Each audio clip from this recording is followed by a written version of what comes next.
এই যে আজকে ইতালিয়ান বন্ধুর আম্মুকে সালোয়ার কামিজ পরাইলাম না, এখন সবাই এসে কমেন্ট করবে, ও ইতালিয়ান শাশুড়িকে সালোয়ার কামিজ পরাইতেছো, সেটিং করতেছো, বুঝি বুঝি সবই বুঝি। ভাইরে ভাই, কি অবস্থা সবার? আজকে আমি একটা ঐতিহাসিক কাজ করে ফেলছি, আর ঐতিহাসিক কাজটা হচ্ছে আমি আমার ইতালিয়ান বন্ধু জাল্লোকার আম্মুকে সালোয়ার কামিজ পরাইছি। এর আগে আমি এবং আমার ইতালিয়ান বন্ধুর বড় বোন সোরিয়া, আমরা দুজন অনেকবার সালোয়ার কামিজ পরছি ম্যাচিং করে করে, তোমরা সবাই দেখছো। কিন্তু আমার সব সময় ইচ্ছা ছিল আমার ইতালিয়ান বন্ধু জাল্লোকার আম্মু যাতে একদিন সালোয়ার কামিজ ট্রাই করে।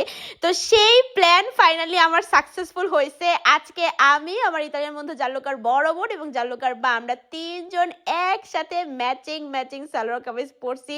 কিভাবে কি সবকিছু ম্যানেজ করছি, কিভাবে জাল্লোকার আম্মুকে রাজি করেছি, সেই কাহিনী আজকে ভিডিওতে বলবো না, আরেকদিন বলবো। যাই হোক, কিন্তু তোমরা জাস্ট জাল্লোকার আম্মুকে দেখো, তাকে দেখতে একদম আমাদের বাংলাদেশি আম্মুদের মতো লাগতেছে, বাঙালি একজন আম্মু লাগতেছে। মনেই হচ্ছে না উনি প্রথমবারের মতো এই ড্রেসটা ক্যারি করতেছে। আর সেই সাথে জাল্লোকার বড় বোনকেও বরাবরের মতো অসম্ভব সুন্দর লাগতেছে। জাল্লোকার মা শুরু থেকেই আমাকে ভীষণ ভালোবাসে। আমি যে বিদেশে আসার পর বিদেশিদের কাছ থেকে কোনোদিন এত ভালোবাসা পাবো, বিশ্বাস করো আমি কোনোদিন স্বপ্নেও চিন্তা করি নাই। আমি জানি এখন তোমরা সবাই জানতে চাইবা যে আপু এত সুন্দর ড্রেসটা তুমি কোথা থেকে নিছো। এই সুন্দর তিনটা ম্যাচিং ড্রেসই আমি নিছি জেসাল কি টু সাকসেস এই ফেসবুক পেজটা থেকে। জেসালের ড্রেস বরাবরই আমার খুবই পছন্দের, ওদের ফেসবুক পেজটা চেক করলে তোমরা আরো সুন্দর সুন্দর কালেকশনস দেখতে পারবা। যাই হোক, আজকে আমাদের তিনজনকে একসাথে কেমন লাগলো কমেন্টে জানাও। পরের ভিডিওতে দেখা হইতেছে, বাই।